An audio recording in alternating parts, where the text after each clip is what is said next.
Throughout the ages, compassionate enlightened masters have urged people to surrender to the greater universal power by seeking the divine within, from which all other goodness and happiness follow.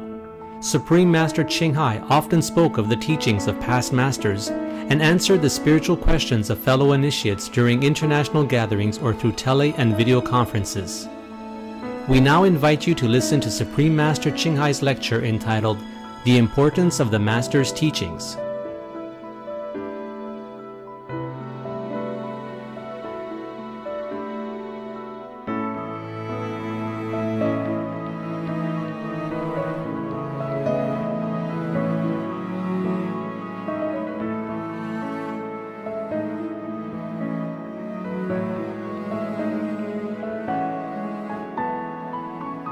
Supreme Master Ching Hai's lectures are not a complete meditation instruction. Please do not try alone. For free of charge guidance, please visit www.godsdirectcontact.org or contact any of our centers near you.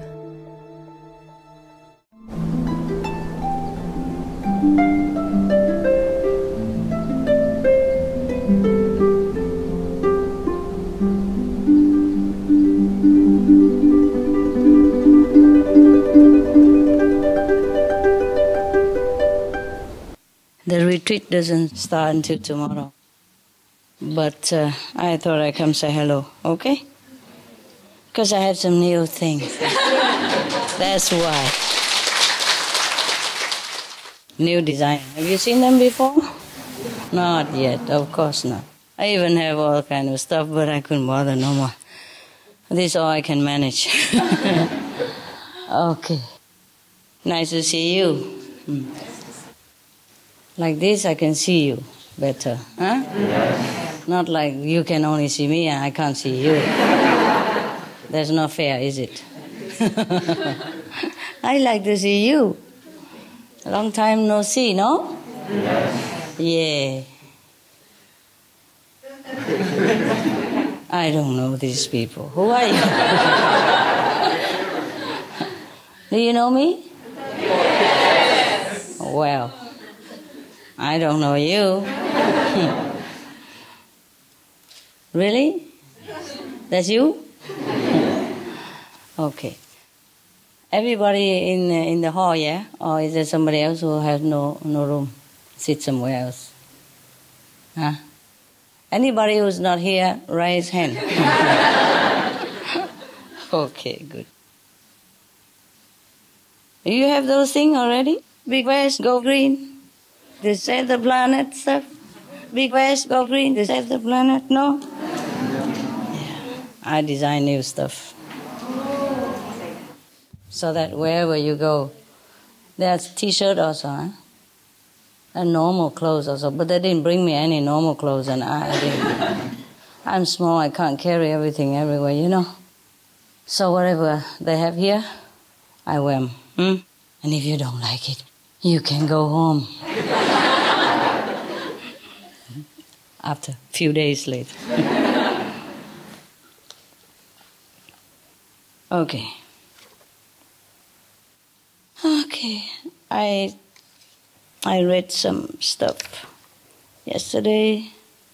I think I'm going to read it to you for fun.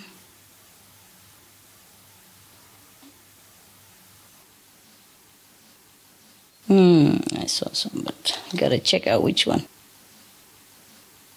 Today I want to say this story, but I don't find it. And oh no. Okay, I look here.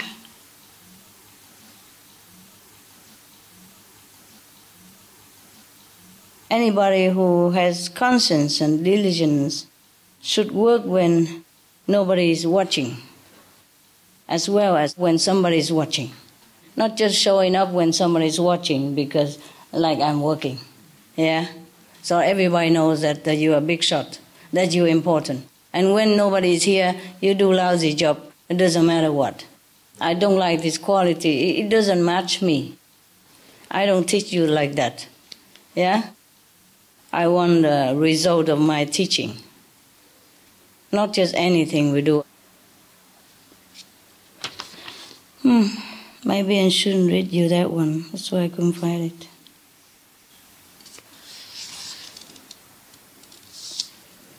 I really could not find. All of you in the same country here? No? Oh, I thought you were in the same country. Where from? Singapore? Canada? New Jersey. New Jersey, America? Yes. Wow, that's a quick one. How long did they give you the notice? 1 week? 6 days?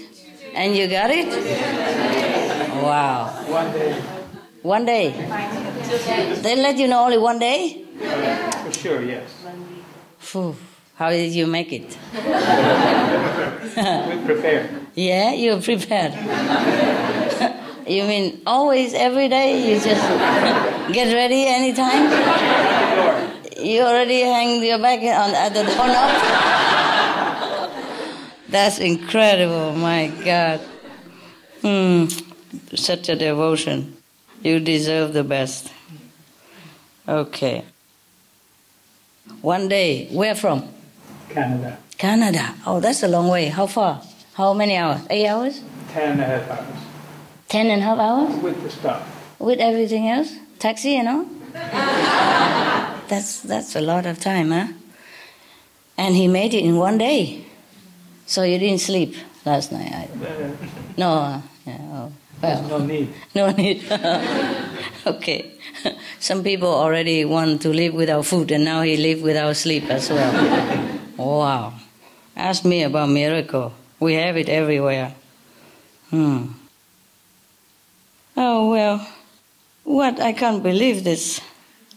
Can't believe I cannot find it. It's a very funny story. I want to tell you, and I cannot find it. I find anything else, but not that one. It's funny. Funny. Okay, forget that. I probably never find it. Okay, I read you something more serious then. Too bad. Something serious, huh? All right.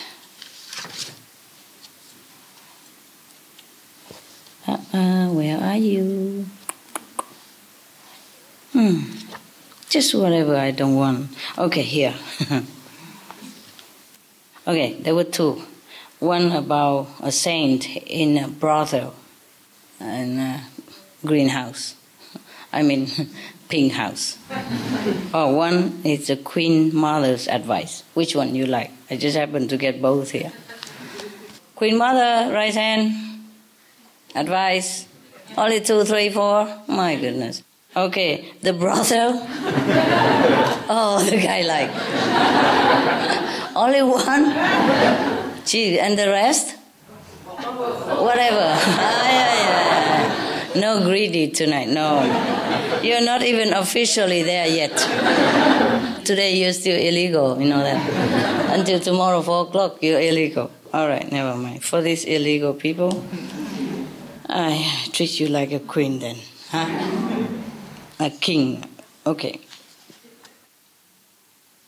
Maulana Rum say that or else do thou turn out from thy heart, so that in thy heart nothing save God may find room. You got it? Yeah. Okay. Everything else we throw out of our heart, so that God can find some room in there. Oh, poor God. Our heart is full of stuff. He'd be having big trouble finding some little spot there for himself, huh? Or herself. Okay, never mind. When I wasn't very enlightened yet, you know, wherever I live, I put a chair outside in the balcony. Very clean, you know, every day clean up. Just in case God come and have a sit.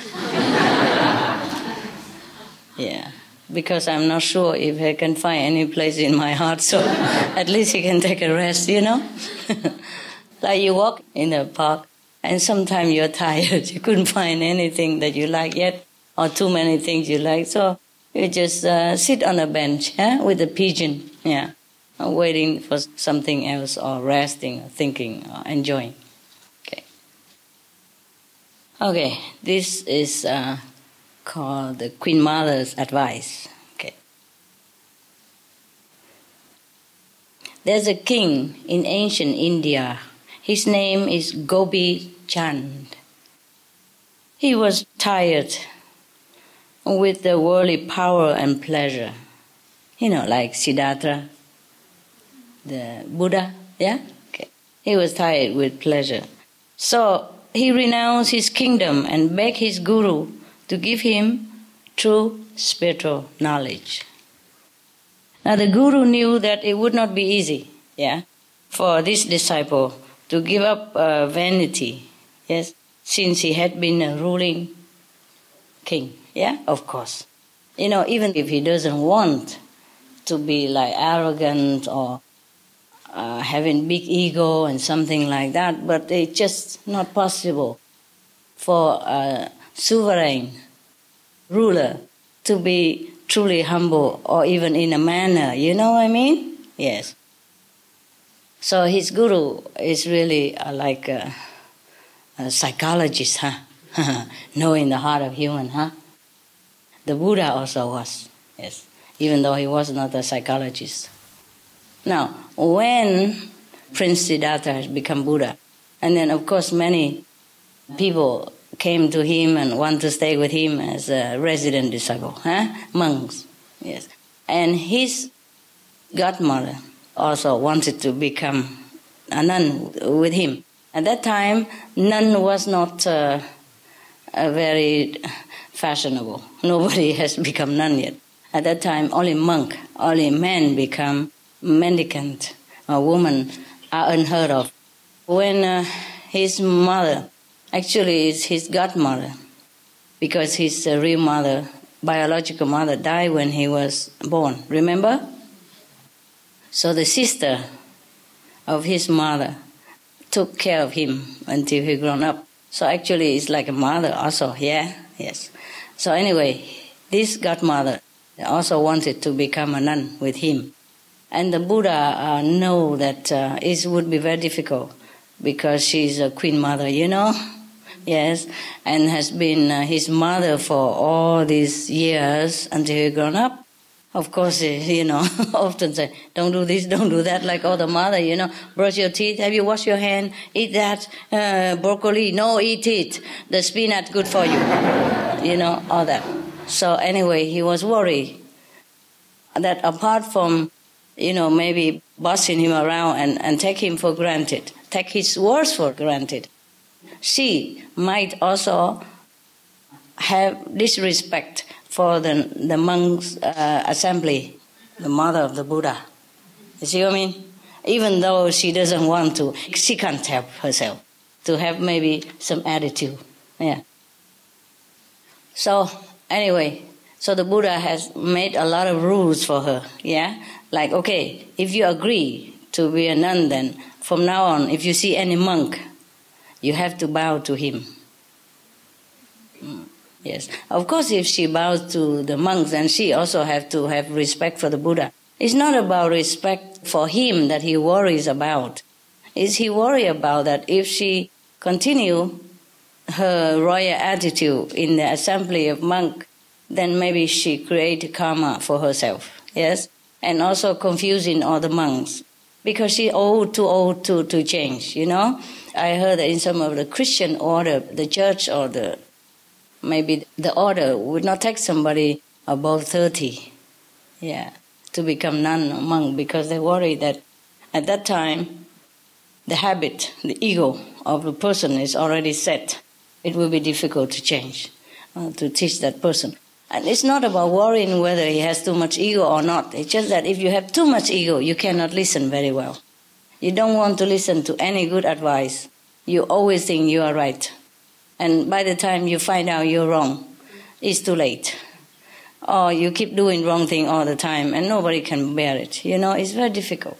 Yeah? Even young people are already difficult to teach, not to talk about already became mother and father, all that. You're already so used to it, being the boss. You know what I mean? Yeah. Therefore, the Buddha has originally not allowed the mother to become a nun with him, but later, due to the interference of his foremost disciple, the attendant, Anand, he said, "Oh, please remember, she was the one who took care of you all the time up to now since you were young and helpless. If it hasn't been for her, we would not have the Buddha today to revere." So, the Buddha said, okay, but with condition, yeah? So he laid down many rules for her to follow, including having to respect any monks that she sees. Because he worried that she might stay there and, a position of a Buddha's mother and always tell everybody what to do. Check them out, controlling them, then it would be like a family again. See what I mean? And the monks already left all the family and the wife and anything behind that controls him. And coming here being controlled by the Queen Mother, then what's the use? Yeah? So, but anyway, because the mother of the Buddha was very determined to become a nun, because she realizes that nothing else better than this. So she accepted everything. And she became just a humble disciple, she promised, Therefore, the Buddha accepted her. And she was the first nun ever in his assembly, or maybe in the assembly everywhere at that time in India. I'm not sure before that if any nun or not, but I think she probably is the first one. Because in India, even now, if you are a woman and you go out alone, you'll be looked out upon too. You should never go out alone. I told you already many times, huh? Indian tradition, okay. Well, I did not know that, of course, The deaf would not be fearful of the gun. Hear nothing. What you don't know cannot hurt you. I did not know that, so I walk everywhere alone. Proudly, naturally, like I'm walking in my house. I never thought anything, because to me at that time, man, woman, same. Yeah? I can't see anything different anywhere, It's a shame to me. But luckily, mostly they treat me with respect, except that many of them want to take me home to take care. Yes, it's very cute, lovely people. Mm. Where are you going alone like this? It's so pitiful. Come home, I will take care of you. And one even want to marry me, He was only 20, my God, I'm 30 already. I say I'm married, by the way. At that time, I still was, I wasn't divorced yet, so I say I'm married, by the way. Even he was too shy to tell me. He asked his mother to tell me. Can you believe that? So I said, sorry, mate, I'm married. I didn't come here for a husband. I don't understand. He just saw me walking on the Himalaya because we went to pilgrim together, And I was walking all by myself with a stick and with a sleeping bag on the stick. That's all I had, with a pair of Punjab clothes in there. It's like a tunic with the trousers, that's it, inside a sleeping bag to protect. And that's all I had, and I don't even know who I am. I wanted to marry me, believe it or not. Just a meeting on the road on pilgrim like that. He probably has been dreaming before, or something like that, okay. Don't even know me, and invite me to their house and everything, I did go, just to visit, yeah. Okay, and the mother is a doctor, a physician, and the father is a lawyer, and he's also a lawyer to be. And he wants me to be Mrs. Lawyer to be. I just say thank you, but I don't think I'm suitable. I'm also married already. Anyway, that's just by the way. So if you go to India, please take somebody with you. Yeah? A sister, brother, dog, cat, whatever, don't go alone. Yeah. Somebody really try. Yeah, I had to use some kung fu, sometimes. Lightly, but deliver the message, hand deliver, express. All right, let's go back to our interesting story here. The Guru said to Gobind-Chand, the king, he said, Gobind-Chand, my son.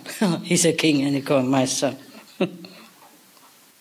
So the Guru said to Gobind-Chand, when he came to request, for spiritual knowledge and renunciation, he said, Gobind-Chand, my son. No, he wouldn't say like that. He would say, Gobind-Chand, my son. With a beard. Gobind-Chand, my son. It's more likely like that, huh? Please do as I now order you. Put on a sadhu's robe. Take a begging bowl and go back to your own kingdom. As a mendicant, there you must beg for whatever may be given to you by your former subjects. Why does the Guru do this? Tell me. Anybody know? Why has he go back to his kingdom and beg from his own subject? Why? To see how he feels, to remember how he feels. Anybody else? Humble? Huh? Make him humble? Yeah, test his humility. Or teach him some humility. But he goes anyway. Yeah. And he believed, completely in his Guru. Therefore, Gobind-Chand did exactly as he had been told. So, when his former subjects saw their own monarch begging like a sadhu, they were very, very touched and liberally give him all kind of alms, give him a lot of alms. Probably now he needs an attendant, a bodyguard to take the food. After making a round of his capital city, he went to his own palace and begged for offerings from his queens and concubines. When they recognized that it was their former king, they removed all their jewelry and dropped it into his begging bowl. By the way, I'm sorry, this is all you get right now, okay? As big as you get, okay? It's near to the sea and on the mountain. You have both. You want to go to the sea in spare time, you can walk down, there's a small street on the right here. Don't go too far. And if you want to go, you have to go 2 or 3 people. So in case one die, the other come back with you.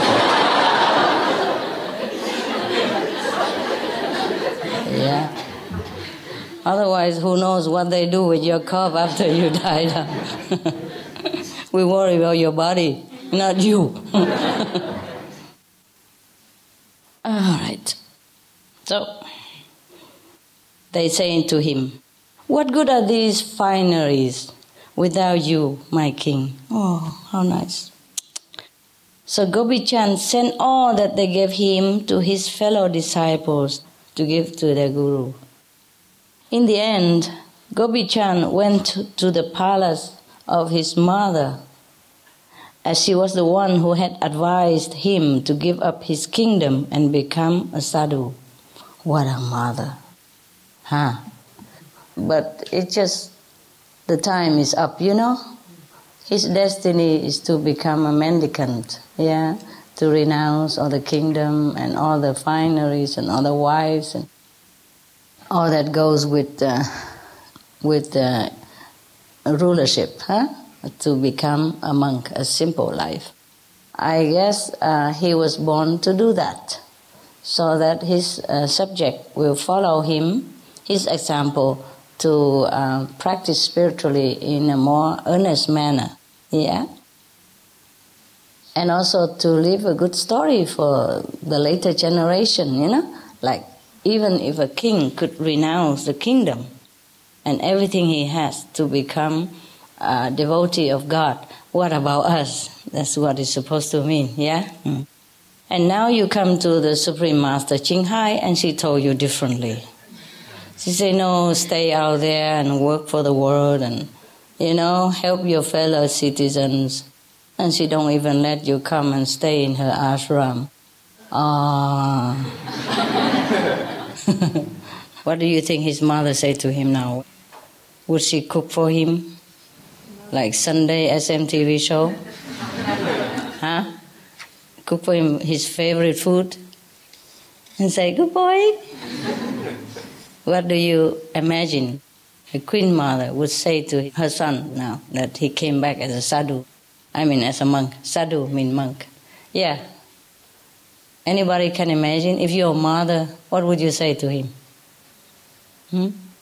Come back, stay, I miss you. No. Too late. Huh? Too late. What? It's too late.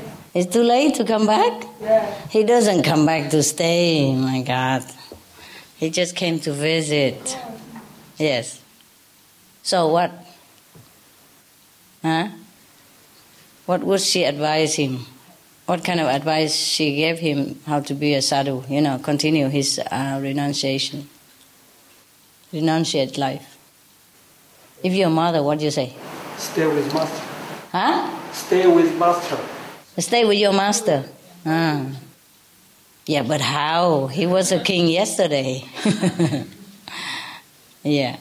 What would you think he come there for? To visit her? Or is there anything else?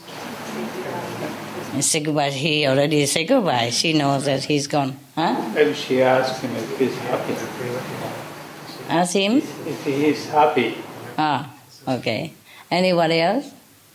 No? You're not a mother at all? Suppose your son go become monk and he came to visit you, and you are older and wiser. And because you're so wise, he trusted you with his innermost feeling. That's why he asked her about whether he could become a monk, you see? And she was the one who said to him, okay, go ahead. So she must have been a very wise mother. So now, as a wise mother, what would you say to your son if he come back to visit you? Listen to your master. Yes, that's okay already, but you shouldn't have come back. Why not? His guru sent him around to beg, and he begged in the capital, and he visited all the queens already. So it's natural that he visited his mother, and it's not a forbidden thing. Follow everything. You follow master. You follow everything. Follow everything and follow master. Concentrate. I'm very proud of you. I am very proud of you. Maybe he wants his mother to tell him how to overcome his shortcomings. Possible. Anyone else? Make yourself comfortable for staying here. Make yourself comfortable, stay home? Or make yourself at home? It's nice when you come home and your mother says, make yourself at home. Very wise mother. Yeah. Who knows? She might have said that. As a joke. What other joke you have? Huh? Maybe you said that make you proud as a monk. Oh, say already. All right. Any other advice or anything mother would have said? Do you like being a monk?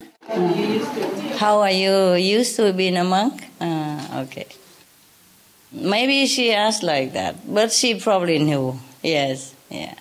Well, among all these chitta chatter, perhaps that's what she have asked him. Okay, maybe they have been chatting all that. Yes?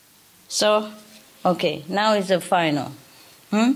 After how are you, make yourself at home and all that. Do you want a piece of cake, something like that? Okay. You want a cup of tea? Yeah. Okay, now, before parting, he came to her. Yeah, and how are you and all that stuff already. Weather's fine, good. Now she became serious. She told him like this, "My son, you are now a yogi. You have renounced the world while I am still a householder. It is not for me to preach to you." Yeah, because, the monk's supposed to preach to you and not a householder preach to the monk. Yeah, she is very respectful now. And she does know her position and she does know his position, even though she gave him advice. But she does pay respect. You see what I mean? And that's because the mother also have humility. That's why she has such a son, I guess. Huh? Okay, lucky son. And she said, "My son, you are now a yogi, and I'm still a householder. It's not for me to preach to you. But as your mother and the householder at whose door you beg, so I can give you whatever charity I please." She used her right as a householder who gives alms, so she said, "I can give whatever I please." What a wise one. Oh, she doesn't have to say, "Oh, this is my God," just say it outright. She's still a mother, and he would have respected her just the same, But she's so ever humble, nah? So she let him know that she respects him and all that. It's not like she just jumped onto conclusion that he has to listen to her. "And the alms," she continued, "that I wish to give you are these 3 pieces of advice." Now, she said 3 pieces of advice. First, I charge you to spend your nights in a strong fort. Second, you should make the softest bed your sleeping couch. Third, you are to enjoy none but the most delicious meals. What a mother. Still taking care of him, huh? Want him to have the best. Okay. Now, the Gopi-chan, very puzzled, and said to her, "Oh, mother, had this advice been given to me by any other woman, I would have thought that she had lost her senses. Yes. For where shall I find forts in the forest? How shall my bed be anything other than the hard and rough ground of the jungle? And how can I eat anything other than the few crumbs allowed to me as an ascetic?" Yeah, we would imagine that, huh? Okay. So the mother say, "Yogi, you have not understood me." You see, he's still not so wise yet. He's young, yeah. So even though a mother as a household, but she's very, very wise. So she tell him again now, "You are a handsome young man, and women, young and old, will come to listen to you. Your guru will be your strongest defense against them. So that is your fort. Yeah? Build a fortress of your guru's company and satsang around yourself." Satsang is the assembly of the people who practice the truth, yeah? The monks, yeah. Mostly are the monks, yeah. The one with the same ideal as him, renunciation as him, yeah? So she advised her son, now a yogi, to take refuge in his guru and the assembly of the satsang, of the monks, yeah? Because when he's always with them and having them always in his heart, then he will be one with them and they become a united front, a powerful force against the temptation. Yes, because he's still young and handsome even, yes. And the former king, all the girls would be very curious even, yeah? And like to hang around. Okay, so she said, take refuge, Build your fortress around yourself with the company of your guru and the satsang. Yes. The master words, keep one on the right path. Secondly, stay awake and practice meditation day and night. till you can keep awake no longer. At that point, even thorns and stones will seem like soft velvet to you, and you will find it more comforting than a bed of flowers in the palace. Yes. Lastly, the third advice. Try to stay hungry or eat rather sparingly. Then even a dry morsel will taste delicious to you. I have nothing else to give you, my child, except this advice. Please keep it always with you. So that is the alms that she gives to him, more precious than any food that's offered to him all his life and in the future. That is good, huh? Good story.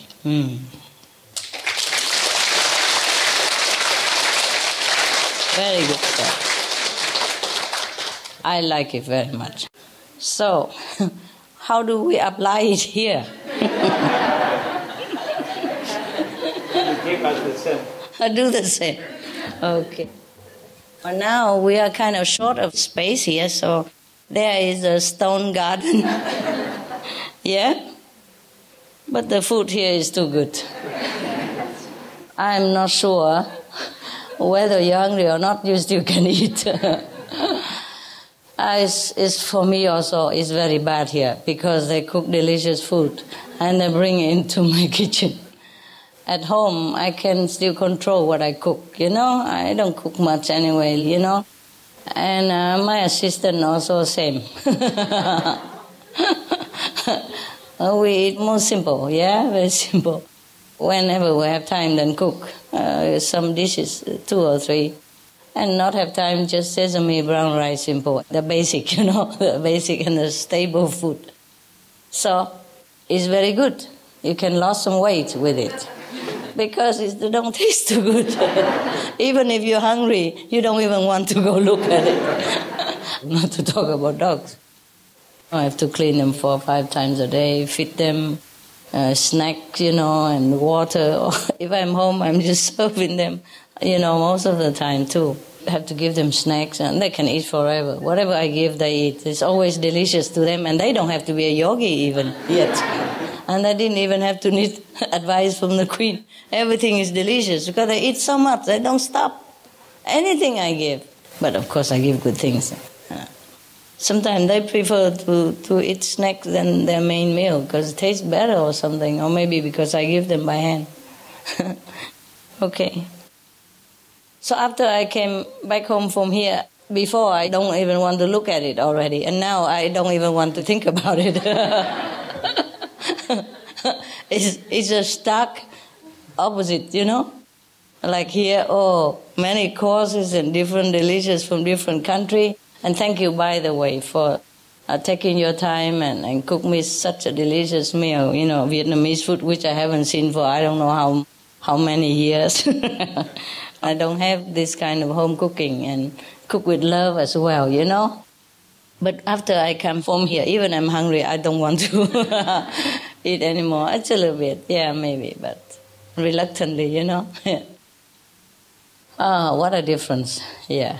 Here I have, nice room and table and everything. You know, have meal ready and hot even, you know. At home, they cook, they eat at different time. I normally don't eat until very late. Until after they eat 2-3 meals already, then I go and eat my meal.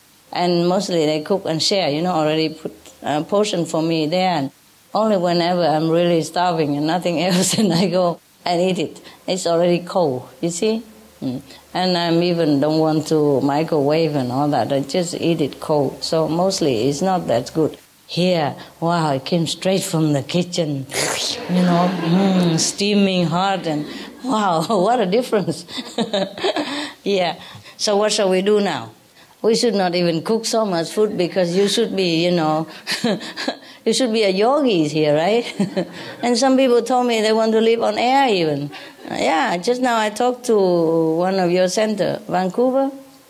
And they want to talk about eating breath air and, eating air and all that. I said, yeah, go ahead. I wish all of you go on air, so we don't need anything to do. Just come here and sit and go home. Huh?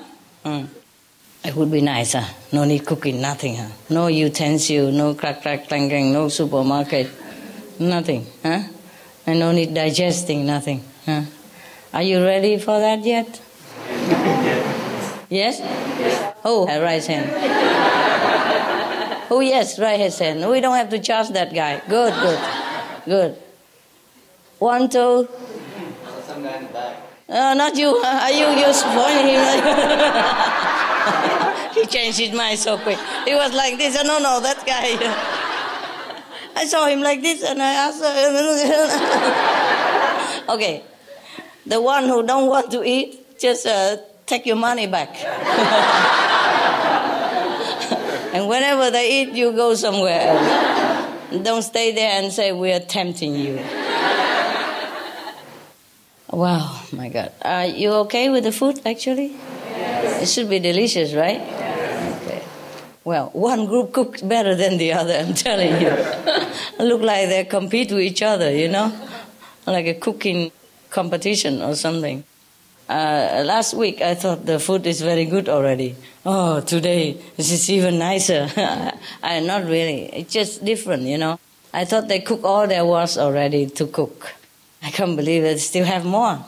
The more you guys cooking, the more you have more like creativity or something, creative idea, Many food I never ate before. Very cool, very good. I don't know where did you learn those from, but it's good. Huh? Where did you learn those things? New stuff. It's old things, but you make it new. A different color, different combination. You seem to have more creativity now than when I first knew you. Yeah. So when I first knew you, you cook tradition only. Right now it's more, sissy, sassy. More flowery. Very nice, very nice. I couldn't eat all of them. I just looked and it's very nice. Yeah. Too many, so I eat a little bit here, a little bit there. They are very delicious. Actually, for the food, if you find one thing nice, and that's enough really, huh? Normally we don't jump to the other, but they cook too many. They treat me like a queen mother here, No wonder the queen mother don't go become yogi, just send her son out. Food at home is nicer. I wonder why she sent her son out like that. Why? Huh? Why does she send her son out to be a yogi? She wants the best for him. She wants the best for him. Okay. Why doesn't she want the best for herself? Tell me. Too old, maybe? Too old? Perhaps. Yeah, too old. Yeah. Also, in the old time, women are not allowed to be in the assembly of monks. Not even go near, very near even. Some temple, they have only monks in there, and they lock their gates forever. Even nun cannot enter. Or any woman near the gate, they don't let you in. They don't talk to you even. They say, go away. Yeah. Okay, very good. She wants the best for him. Perhaps that's what it is. Okay, very good. What an example, huh? To be a king, to have everything already at your beck and call, and he just left it like that and just go out, sleep in the jungle. It must have been very tough for him. That's why his mother gave him these advices. She could imagine what it's like. The two extreme, the both extreme lives, One is all luxury and all comfort, yes, all enjoyment, pleasure, and the other one absolutely nothing, almost zero. You have to stay in the forest even.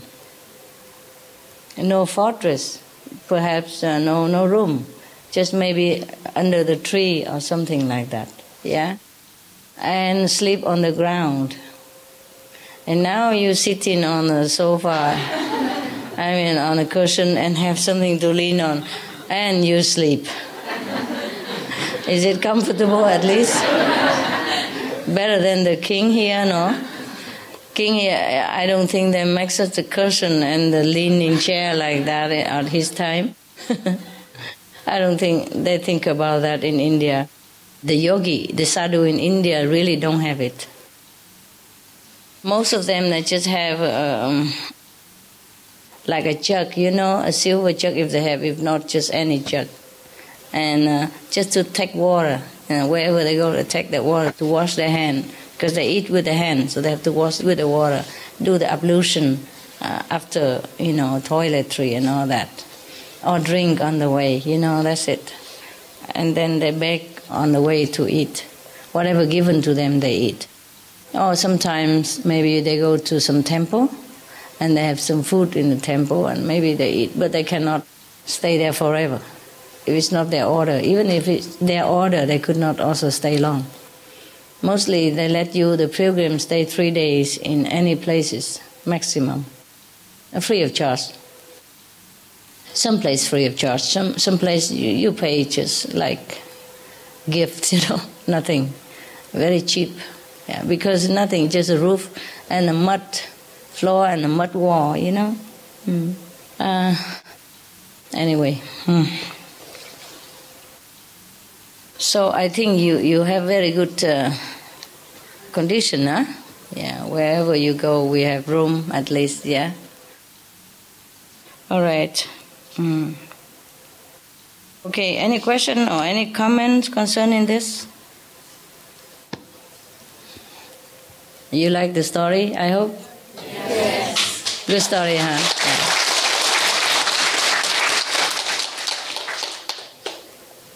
Yeah. Okay. Then I leave you, let you meditate. I see you tomorrow, it's the same. What's the name of the book? Why? I just want to know. What for? You don't want to know the name of the book. Okay, let's go, right? I'm going to go to my room. I meditate there. And you're going to go up to your room.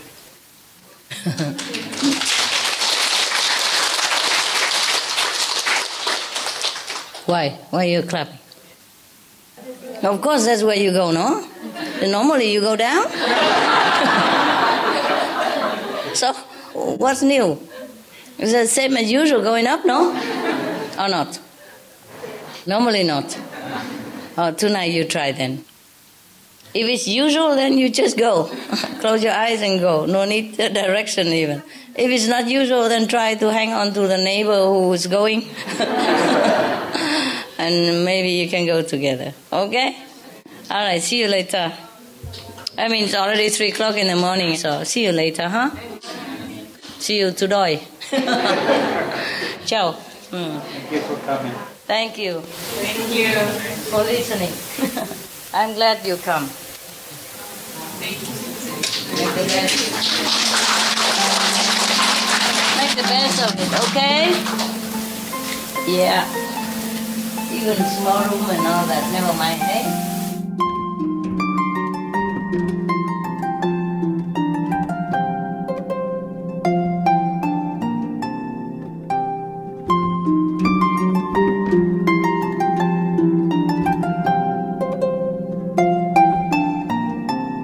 It was once the custom for kings in India to hold a great gathering, yeah, at which their daughters would choose their husband to be. Wow. Isn't that nice? What did they do? Do you know anything about this? Have you ever done this? No? How did you get your husband? Huh? Tell me. How did you get your husband? Huh? He ran after you. I met him on train. On a train? What kind of train? Everybody wants to know. What train? Where? It was on part-time job when I studied and he also studied. Yeah, and then? And we traveled by this train to Bulgaria with people. So we were a conductor. You were conductors? Yes. You training to be conductors? No, just this one part-time. wagon. So, that's how you chose your husband. He picked you or you picked him? Or you picked each other at the same time? Huh? Don't know. Forgot. I don't know. Oh my goodness. Such a thing and you forget? All right. He probably forgot also. And how did you choose your husband? Yeah. Slovenia. Yeah, Slovenia. No English? Oh, sorry. Anybody English? Tell me how you choose your husband. It has to be something extraordinary, like a train something. I was 14. It was my birthday. Yes. And I went to a movie, Yes. Cliff Richard, which I was very fond of him. And I saw this boy, he was standing in the passage Yes. in the movie place. Yeah, and yeah. I said, wow, I wish he was my boyfriend. You said And, that? Yeah, I said in my heart. Okay, I understand. And I went and sit by my friend at the movie, and the movie began. Mm. And I thought, I'm not sitting closer enough to the screen. Oh, to the screen? Yeah. I thought you liked that boy. I moved to the second line. Yeah? And there he came. He came and he said, I want to get to know you. Oh! You got a message. All right. Is he here, by the way? What? Is your husband here? No. No. He's in Israel. Otherwise, we could give him a hug. All of us. the girls all want to hug him. Okay, go ahead. Then what happened? And then I said that I know him because my girlfriend told me that she knows him and she knows his name. Uh-huh. And they say, okay, this person, I saw him before. And always when I was walking around the street with my girlfriend, she said, you know, there is someone who wants to meet you. But when we get closer, she starts laughing. And I said, why are you laughing? And she said, after a while, you missed him. You didn't see him. So why did you laugh? Why didn't you tell me who is it? Yeah. And so it went on and on. So I knew that this is the person that wanted to know me. And you also but the first one, you see, because we have a connection from other lifetimes. I saw it. You saw it. Long after, of course. But he was my first boyfriend. And it was very, very strange because when I was 7, they bought me a book, and you know, people that start to go to school, and there was only one story that I can remember, and the name of the story was Raphael and the Magic Wheel. And Raphael is the name of my husband. And I said, what a wonderful name. And I didn't know. Oh, it's all prepared. So I was 14, he was 16, and it was a very great love story because, you know, like our parents didn't want so much that we'll get together. And they said, we are very young and we are from different parts of, you know, mentality. Background and all that, yes. So, what happened? We've married. I was 18, he was 20. 20. And we're still married. Very nice. So it's not in the train, but it was in the... Anybody else? Huh? Anybody else? No. No good story anymore. Yeah, tell me. My husband, he was a PhD student and I was a master's student. Yes. And I had so many lousy boyfriends in my life, horrible boyfriends. And I was dating somebody who was awful. And my husband came along and he pursued me, and I kept Distant. Finally, the good one comes along, and he had to work for like a year and a half before I would go out with him. Because you had bad experiences, poor guy. And so even when we were together, I thought, this isn't going to last. Is he here? Is he no, here? he's not initiated. Oh. He's vegetarian now. But I went away to India for a month. He's from India. And when he was gone, I finally realized what I was missing. When he came back, he said, oh, everything changed. I had beautiful dinner made for him and a big cake. I realized. The first time I saw him when we were in class together, before I knew his name or anything, I saw him in the front row, and I kept getting this idea, I'm going to marry that guy, I'm going to marry that guy. But he was sort of this sloppy-looking, messy guy, and I kept thinking, why do I keep thinking this? Before he talked to me, he decided. I understand. Yeah. You say you will marry that guy, and then you don't even want him. I kept thinking it was just a strange thought. I understand, yeah. And before he spoke to me, he decided he was going to marry me. Yeah. People say marriage is made in heaven. Perhaps it is so. Huh? So, mister, I'm waiting for the guy. What? I always ask him why he doesn't meditate. And he says he just came to Earth to help me meditate. He doesn't have to meditate. He always begs me to go meditate all the time. He tells me I should go do my meditation. Yeah. What a help, huh? As if you don't know. Well, at least he's good for that, huh? Yeah. And then they say, oh, he's a test for me, Master.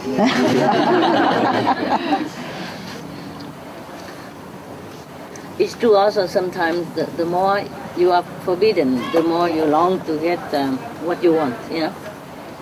Sometimes it's a reverse psychology, huh? Sometimes people need that, huh?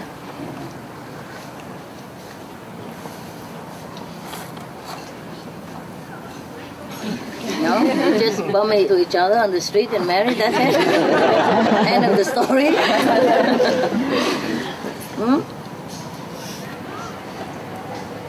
What? Even my story better than that? Okay, never mind. It's not so important. It's good to have a good romance like that, a romantic story, and then it can last for a long time. You know, it's nice if you first love and the last, you know. Boyfriend before, after, it might not be first love, you know. Sometimes everybody have a boyfriend, so you have one, yeah? Everybody say, that girl is the top in the class, so you also chase, you know? See who got her first, something like that. It's not necessary romantic relationship, yeah? It's not necessary your heart desire. Somebody said, like, every woman wants to have a right man, but in between she marries anyone else. Waiting is too long, you know. Never mind. Better than nothing. And same with men, I guess. Men are easy, right? Yes. I feel that way, you know. No or not? Yes. It feels like, okay, any man, if you go, you know, don't have to be really pretty. As long as you come and make an advance, that's it. He is yours. Somehow. Huh? It seems like easy or not? Huh? No. Yes or no? Yes. Man is easy going, huh? That's good, that's cool. And if you treat him nicely, he stays for good. Yeah. He's not very demanding. A woman are more demanding, right? Or not? Or it's the same? Yes, the same. More demanding? Have money will help.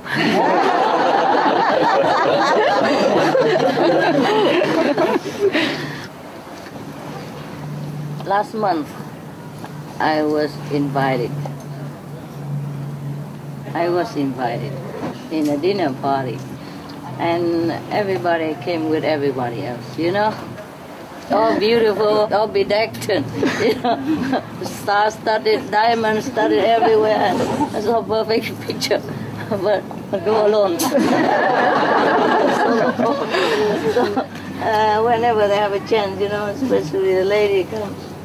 Because I say I like Monaco people very much. I like the Monegasque. You know, Monegasque is a name for the people, the citizen of Monaco. Of course I'm with the monagas. No, I like them very much too. It's a very clean place and decent, yeah? Don't have to pay tax. The citizen don't have to. So, anyway, I say I like Monaco people very much and so on and so forth. I say I like the monagas, Monaco people. Oh, if you like Monagas so much, you marry a monagas immediately. Monagas immediately. I say, yeah, good idea. I'm looking. I think Monaco people like me very much. Maybe I'm that type. Okay. Oh my goodness, they're so cute. Why do we talk about that? I mean, truly. The story with the women. Huh? Talk about the story for people, how they met. Ah, yeah. Huh? The king of India. Yeah, I know, but why did I talk about that? Huh? Men are simple. Huh? Men are simple. Oh, that's right. They're simple and they think simple. You know what? If you want to be a taxi driver, for example, here, you have to pay 250,000 euros to get the license. But you can resell it. It's like an investment, But you gotta have money to be a taxi driver. And in Paris, maybe up to 400,000 euros. That's 500,000 US dollar, more or less. $500,000. And in Monaco, that's 900,000 euro, at least $1 million to get a license. Yeah. And my taxi driver, he lives in a big apartment on the beach, for example. And he came to get me in his brand new Mercedes-Benz. Yeah, the latest model. Big, spacious. I'm telling you. He's not just a taxi driver, He knows what he is worth. And if he's bachelor and he has big apartment in Monaco, you can count from 5 million upwards. 5 million euros. He has an apartment on the beach and he has a brand new Mercedes. Always come say, "Here come princess."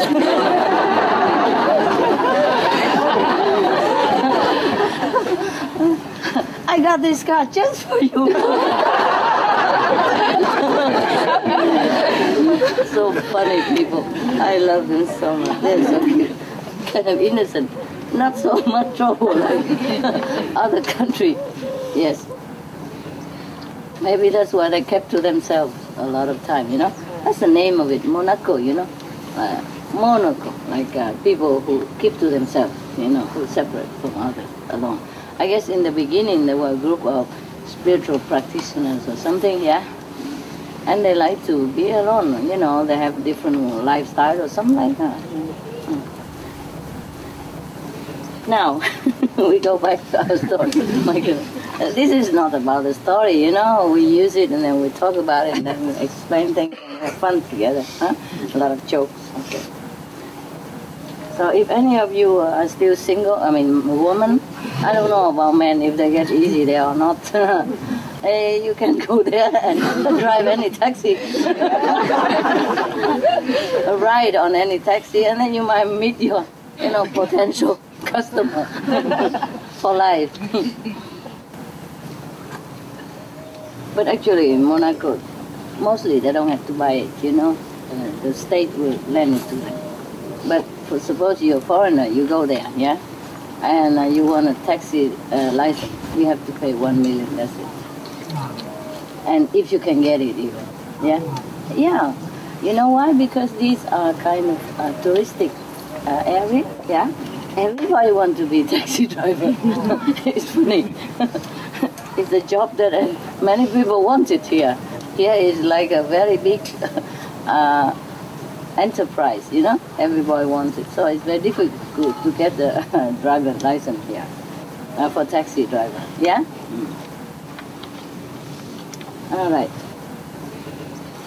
So lately in France, the President Sarkozy was planning, I don't know if it took effect or not, because of a shortage of taxi drivers in Paris or some bigger city, you know. So President Sarkozy planned at that time to like give the license for free.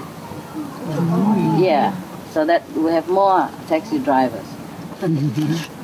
But then the taxi driver, the old one, they protest, nah? It would have been better if they give free license, but also they reimburse the old one. You know, otherwise they invested like $400,000, $500,000, and then now everybody gets it free. They can never sell it again. It's like buying an apartment and you can sell it later because it's so on demand. Yeah. Okay, now we go back to the married. Oh my goodness. Just one book and we go to Monaco, Paris, all over France. Okay, now, Narad Muni was a disciple of the Lord Vishnu. He was very keen to participate in the gathering that the king had called for his beautiful daughter. He prayed to Lord Vishnu to endow him with a handsome face. Maybe he didn't have a handsome face, so he prayed. Or maybe he just prayed he looked more charming that day or something, so the princess would notice him. You know, in the old time, in China, when the daughter of some well-to-do family, or prince or princess, or like daughter officials, or, you know, state officials that come of age, and they don't know which one to give her hands to, yeah, and they build a big, tall, or a balcony or something, and invited all the handsome and bachelor to go there, and she will have a ball in her hand. You know, she will embroider a round ball like this, a red one, yeah.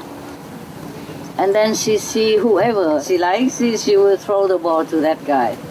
But that's a very dangerous game. Yeah. Number one, you don't know the guy. Yeah. Maybe he look handsome, but he might not be so good inside, huh? Number two, what if the handsome guy couldn't get it and the guy next to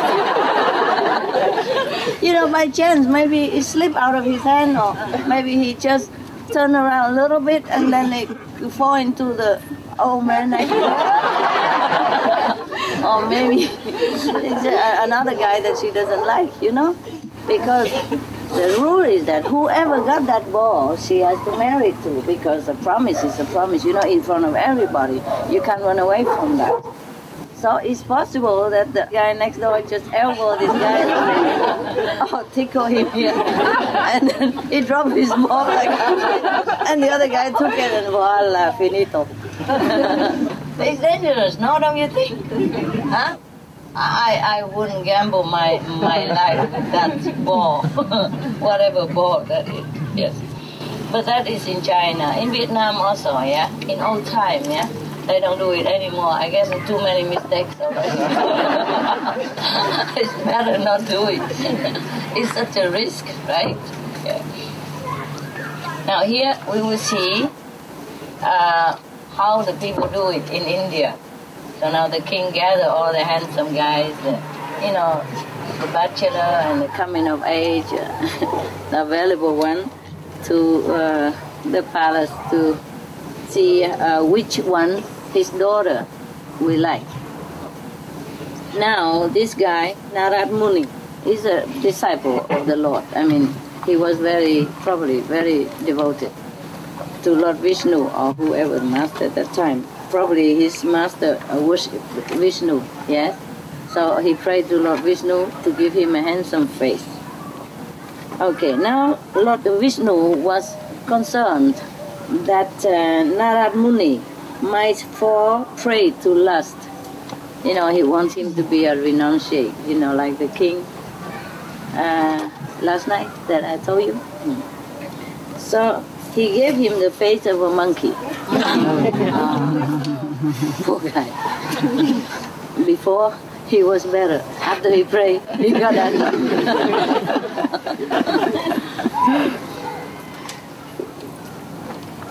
Oh, is it raining? Yeah. It does that all the time here. The cloud come a little bit, carry a little water, and give you a little. Okay. Now, so when the ceremony begins, Narad Muni believed that he has the most handsome face because he already prayed to the Lord. And he would never think the Lord would do this kind of thing to him anyway. So he always pushed to go right to the front so that the princess would choose him. And at any time the princess passed by him, she just didn't even notice him. She just go fast to the next one and keep walking anyway. So he was thinking maybe the princess didn't see him at all. But he keep pushing again to go more to the front, ahead of the princess, push himself to the front and show his monkey face. After many times that the princess did not notice him and keep moving on, he could not bear any longer. So he moved it to the very end, that the princess will finally go there anyway. And then the princess, after see him probably 100 times already, she got irritated. He said, "Why are you jumping from one place to another like a monkey and showing your monkey face to me?" So he was very surprised. And he said, "Why does the princess tell me like that?" Narad Muni was very, very surprised and said, "Why does she talk to him like that?" And the princess said, "Go look at your face in the mirror." So he went, found a mirror, look at it. "Who is that? What have you done to me?" So he know that it was Lord Vishnu who played this joke on him. He was very, very, very angry, and he threatened to curse Lord Vishnu and sue him, the Supreme Master. At this, Lord Vishnu apologetically said to him, "I am prepared to bear whatever curse you sent to me and the consequences of it. But I did not want you to fall." Fall where? Into the worldly passions. Into the worldly passions. Fall, he didn't want him to fall from spiritual practice. Yeah. But I wonder why. Why so strict? I mean, I let you guys all get married. You and make a couple of children and all. And do you still practice well? Yeah? Yes. Good? Yes, huh? It's okay. What I mean is everything moderate, okay? Yeah. Moderate is good, yeah? Besides, how can you meditate 24 hours? Suppose you become a yogi and went into a cave somewhere. How long can you meditate before you begin? It's difficult to just concentrate on meditation alone, right? Yes. So marriage, family is like a pause, yeah? Or something to keep your mind also occupied a little bit. So, because if you're not married, you think of girls or boys anyway. So what's the use? I might as well, yeah. Just like some of you go breatharian. If you sit there thinking of food all the time, what's the use? Just do it. Yeah, can do. But if we are too harsh to our mind, yes, then it's not too good, is it? Yeah. And suppose, even if we are not vegetarian, even if we don't eat, we don't drink anymore, there's not so much food and drink we can save for the world, because it's a meat diet that deplete the resource of the planet, yeah, and deplete the water source also, and everything else, and pollute the air, the water, and environment, deforestation, everything. 80% cost. So even if we all go hunger, or don't eat food anymore, make no use. So I don't advertise you to go without food or without drink, If you want to do, of course, no problem. It's also good for you. Yeah, be free yourself, whatever. If you don't like to be entangled with food and drink and cooking and, making money and all that, yeah? Yeah. Some people think that if they are not eating, they can have more time to practice or do whatever. Well, that is fine, yes? Yes, that is fine. But as far as saving the resource of the world, we cannot do much. And there's some other reason, but I cannot tell you right now. So maybe after, okay? If the world is safe and 80% of the people are vegetarian everywhere, I will tell you. That's good. Okay? Right now, no. I can't.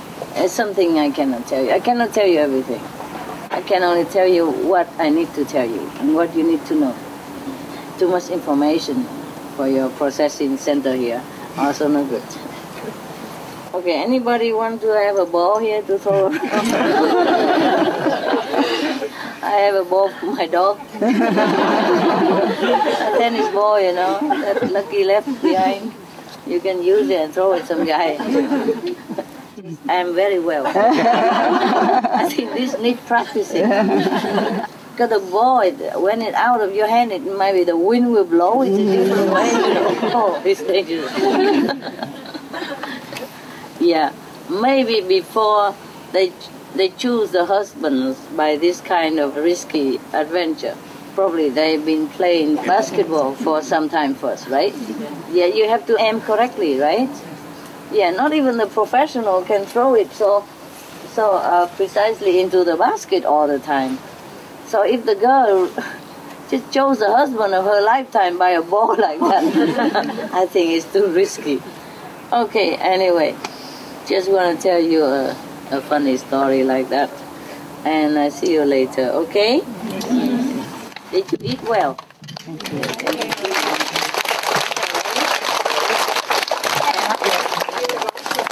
Huh? You're going to eat now? Yes. Oh, sorry. This is only a decoration. So you go eat, okay? Good appetite. I hope you have good food. Thank you.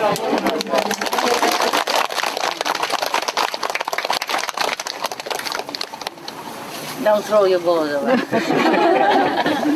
With your eyes. Come here just to meditate, okay?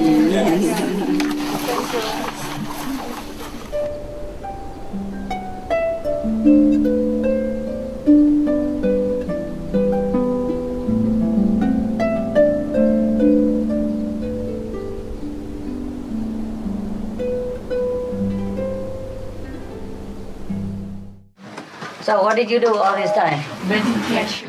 Meditate? Yes. Watching videos on TV. So you saw the president? Yes. Good. You like him? Yes. He's old, I'm not sure how old. You guys okay? Yes. Is there anything I can do for you? No. You guys stay here, okay? Yeah, I go upstairs, check it out. If everybody's still alive, then I come back.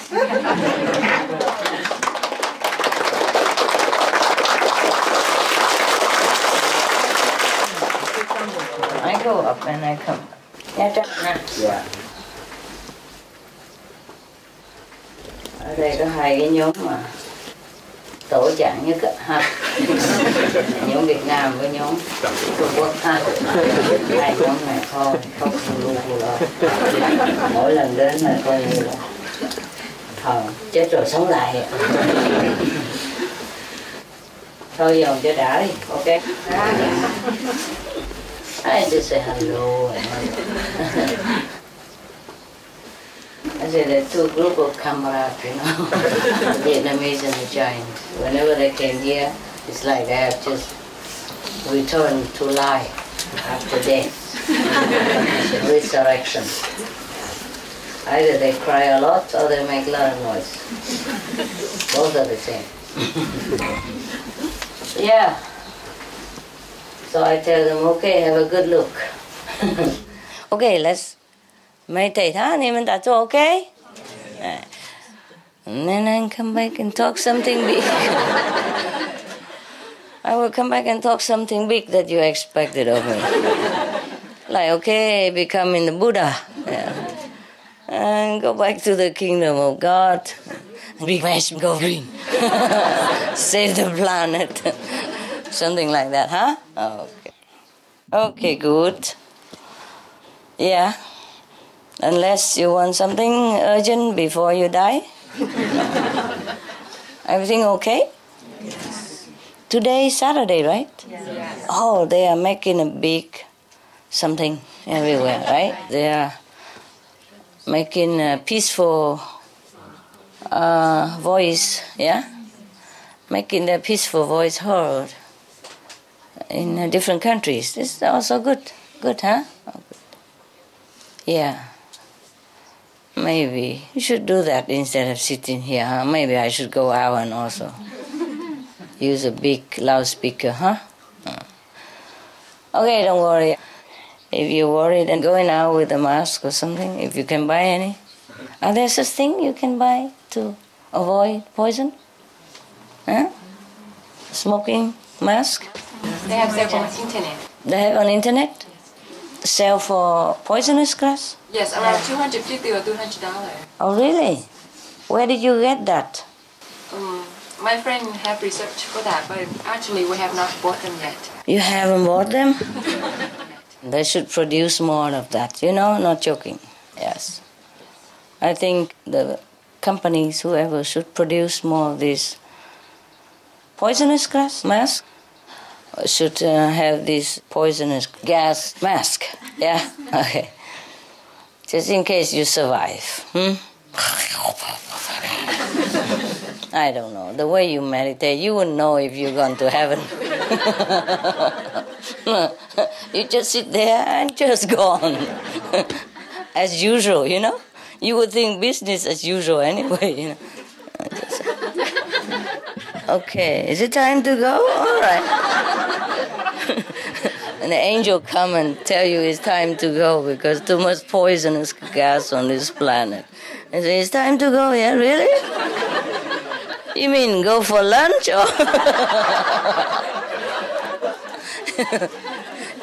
Half sleep, you know, and half lunchtime already. Oh, is it a break time? Break time, right? I'm coming. I'm coming. And then the angel might tell you, no. It's not lunch. It's not break time. It's time to go. Go, you know, go. And you say, oh, never mind. I'm already gone anyway.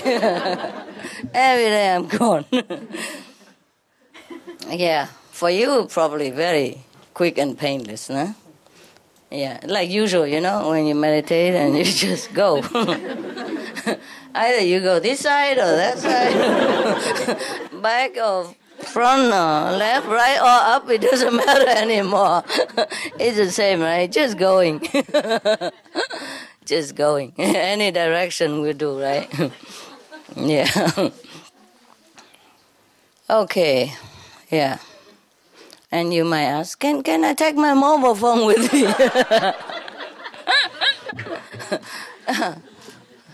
No, can't. No need. We have telepathy up there. Oh, that's just what I need. Then I don't have to pay bill. Phone bill. Okay. Master says she needs somebody with telepathy. It's about time. And okay, but I had some money in the case. Can I take some first? In case, you know? Buy some candies, something? No, you can't take it. How about some gold? No, we have a lot of pavements up there already. No need. How about SM Celestial Jewelry? Can I take it with me? Yeah.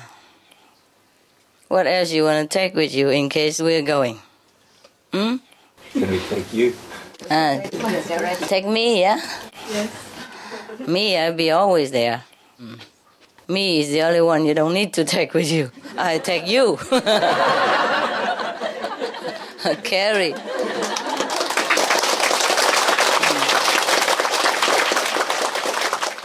Carry or pushing.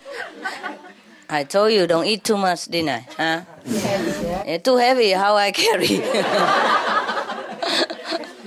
Lucky most of you vegetarian and you lost some weight a little bit. Huh? Before, I don't know, 3-4 times my size. Yeah. Okay, guys. Yeah, you wake up a little, huh? That's good. Me too. Okay. Now we meditate a little bit. Now they're laughing up. Translation too slow, eh? Better than nothing. Yeah. Remember, in Hawaii we have also different nationalities, and they're translating different, because somebody has to translate first to English, and then English translate to maybe Chinese, and Chinese translate into other things, you know. And we have waves of laughter, remember? First the Vietnamese, and the English, and the Chinese, and the Japanese, and the German, and the Korean, etc. Yeah. It's fun, huh? Our group, huh? Yeah. We laugh a lot, even at death also. Yeah. Okay. But I'm worried, guys. I'm worried about the people. But never mind. Whatever. If they have that kind of choice, let it be. Huh? Yeah. We can't stop people choosing what they want to choose, right? The thing is, before we came here, we knew what we want. And when we came here, we get kind of blurred out, you know, by background, by DNA, by social influences, by friends, yeah, by situation, yes, and by our weaknesses as well. Pick up, by the way, or pick up from heaven before you come here. And then sometimes your weaknesses overcome you, see, overcome your strength. And then you do many bad things, all the things that are not desirable. And then you go even lower, and then it's just suppressing you all the time. So in this world, you need a master, you know? Yeah. Need somebody who can help you in times of trouble. Because in times of trouble, you don't remember who you are. You cannot even get up yourself. Your soul, your knowledge has been suppressed and locked and covered and taken from you. Yeah, so that you don't even know what you come here for, and you forgot your vows and your promises before you came.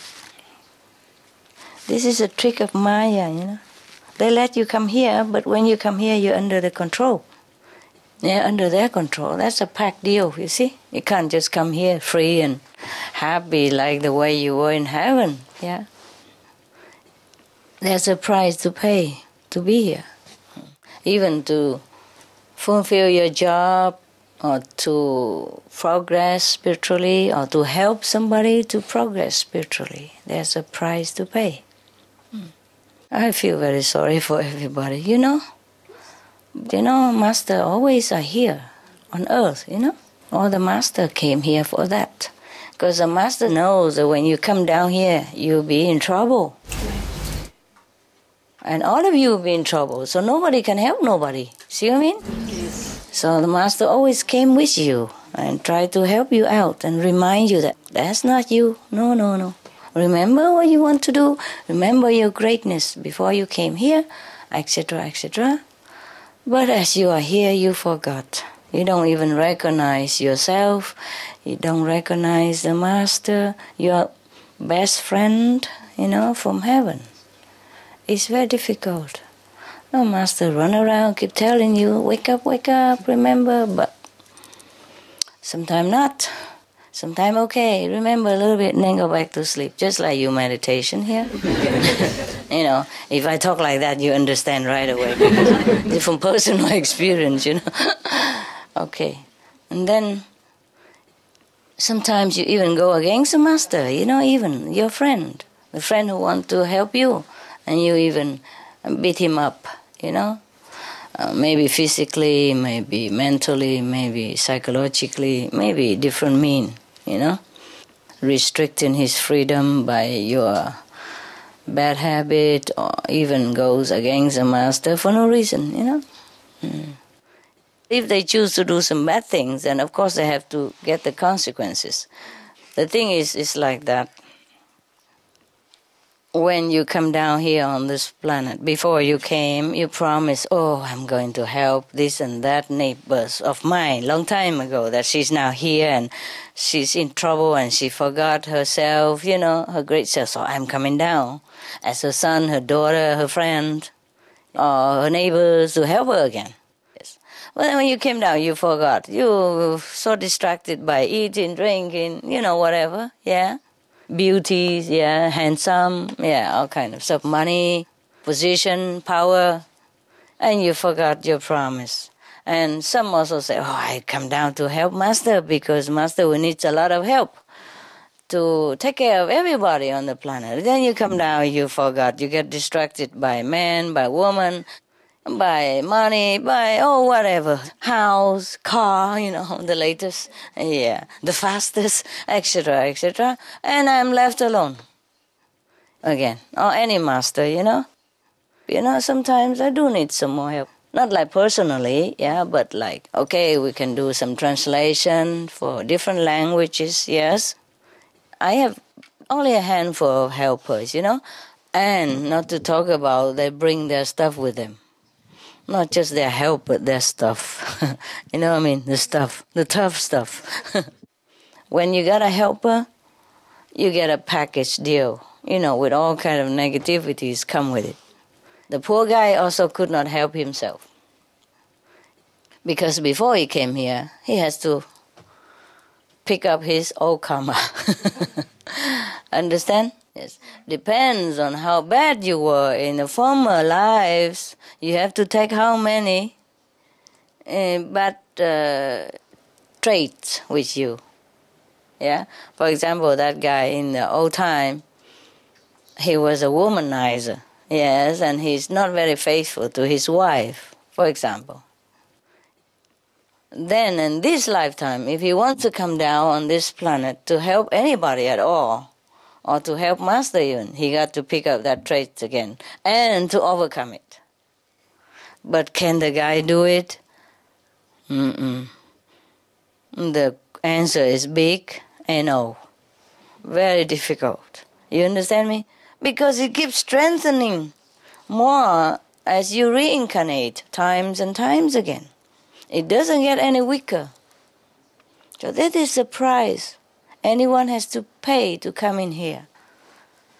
That's why life after life, we should listen to the Master teaching and be good. So in case if you have to come down here and to help anybody or want to help a Master, then you don't burden the Master. Or you don't create more trouble for the person you are intended to help, even. Do you understand me? Because sometimes, if not, then you create more trouble than help. The balance is not that perfect, you see? Sometimes you create like maybe 80% of goodness, okay? Then you have 40% of badness. Wow, that's a lot. A lot of headache for the person that you wanted to help or to the Master. Do you understand me? Yes. And sometimes you can be helpful like 50%. But 30% of you also create badness. Then it's kind of almost like cancel out. You know what I mean? Or it's very, very tiring for the Master to deal with this badness. Yeah, very difficult. So it's up to you to try to correct these kind of traits, within the cycle of reincarnation, which is difficult. But if you know it, okay, how come? Your trait is like, for example, womanizing, yes. Then that is definitely your bad karma from the past life. Then this life you most definitely don't even look at woman. Yeah, laughing, why? Why are you laughing? It's fun. It's fun? It's not fun for the guy. For you, yes. Because you're a woman, you don't need to look except why does she wear that beautiful dress and I don't have, This is a trouble, So some men and women really wanted to help the world, but they're overcome by their own weaknesses, That's a very big problem for everybody. That's why I often have to work alone. Everybody comes with some garbage. Do you understand me? That is the rule, yeah? If you want to come down here, do anything good at all, you have to balance yourself with bad karma. You have to pick up some bad karma that you are used to before. Okay, the master gives you initiation and cut off all that bad karma. You see, burn it off so that you don't have to come back in this lifetime again. And then you're free, you go up to heaven, third heaven maybe. But then you look down and you see somebody and you want to help, or you want to come down and improve yourself or progress in spiritual practice. Understand? Yeah. Then you have to overcome your past tendency of negativity. So remember, every time, if you tend to turn to that negative corner, please think twice. Okay. Could it be that my bad karma came back? Many fold stronger than before. That is a problem. Because when you come into this atmosphere of the planet, there are also plenty more negativities of the like nature. So your negativity will attract also form of that. And they clump together and make you feel more inclined to that kind of negative direction. More than just your own negative tendency. Do you understand me? Like attract like. Yes. It's very difficult to pick up any positive things on this planet. Mostly negative. So if you bring your own and come here, and then it's like a magnet. All the negativity also will be connected with you. Through, the law of like, attract like. And then you'll be overwhelmed. So you are the only one who decide which direction you go. Which direction according to the Buddha's teaching, according to Jesus' teaching, according to Prophet Muhammad teaching or the Jain master teaching, Mahavira, etc., etc. Yes. You have to think before you do anything bad or anything you doubted that is not good. You have to think, would Buddha do this? Okay? Would Jesus act like that? Would Prophet Muhammad agree to my action? Then you will know what to do. Do you understand me? Yes. Otherwise, if you don't have guidance, you just do whatever you think in your mind, then it's mostly just negative. Because you don't meditate enough to overcome the negative power of this world yet. You understand? Apart from your own negative trait that you have picked up before you came here, to overcome it, to win over your negative past. Apart from that, you have other negativities of different kinds upon you as well. So always think, that's why the teaching of the Buddha is important. Teaching of Jesus is important. Teaching of Islam is important. Take it as a guidance. Understand me? What would the Prophet do in this case? What would the Buddha do in this case? What would Jesus Christ decide in this case? Then you won't go wrong. Okay? That's how you follow Islam teaching. That's how you be a good Christian. And this is how you are a true Buddhist.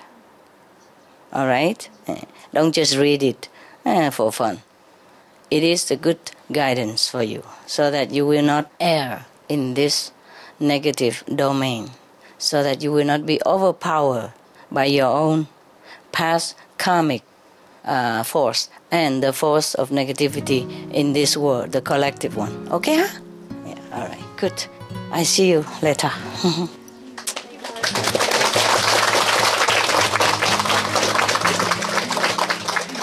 Lunchtime? When? 4 o'clock.